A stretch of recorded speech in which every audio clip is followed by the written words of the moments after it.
because everything's behind closed doors. Someone can be anyone they want to be, and that to me is a really scary situation. It could become a little bit dangerous in a certain sense. It's very much a double-edged sword, isn't it? It also encourages what I call techno-diarrhea. I'm Terry Carmen, I'm 66 next month, and my last job before retirement was a teacher.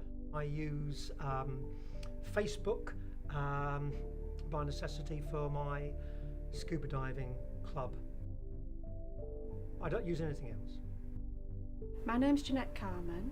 I'm 69 years old and I'm now retired. I have a smartphone. I use Facebook spasmodically. I don't rely on it that much. I'm Alex Holland. I'm studying aerospace engineering. I tend to use probably most is Instagram probably and Snapchat, and I do often use sometimes Facebook as well with Messenger. Everything is so accessible now because of social media, and also in the news, when you watch the television and things you read about, hear about. And yes, I think there is some anxiety with as a result of social media, and I think it can put a lot of pressure on people.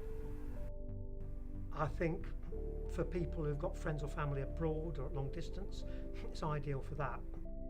I think it's I feel it's a totally different way of communication to what I've obviously been used to in my life. It can get, it's quite easily distracting people from actually normal life, I think, in a certain sense. But on the other hand, it's another sense of socialising in a certain sense. Through the medium of technology, culture was reinventing itself everywhere. Technology is definitely going to be developing in various forms. I think that that's the way society is moving forward. Personally, I couldn't hazard a guess as to which form that would take.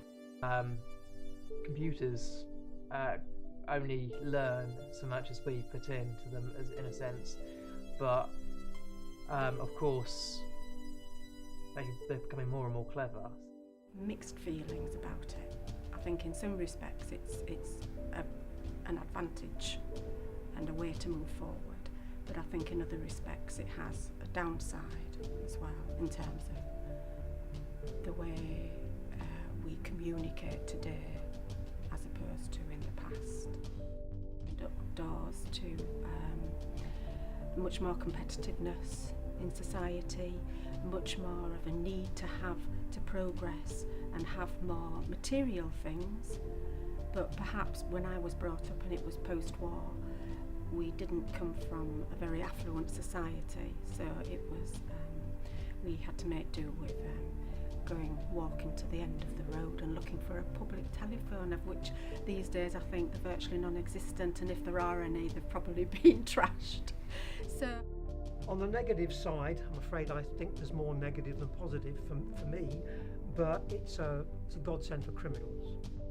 Particularly Facebook, and seeing what everyone, your friends and friends and friends are doing, one can be led to believe that their life is not terribly exciting.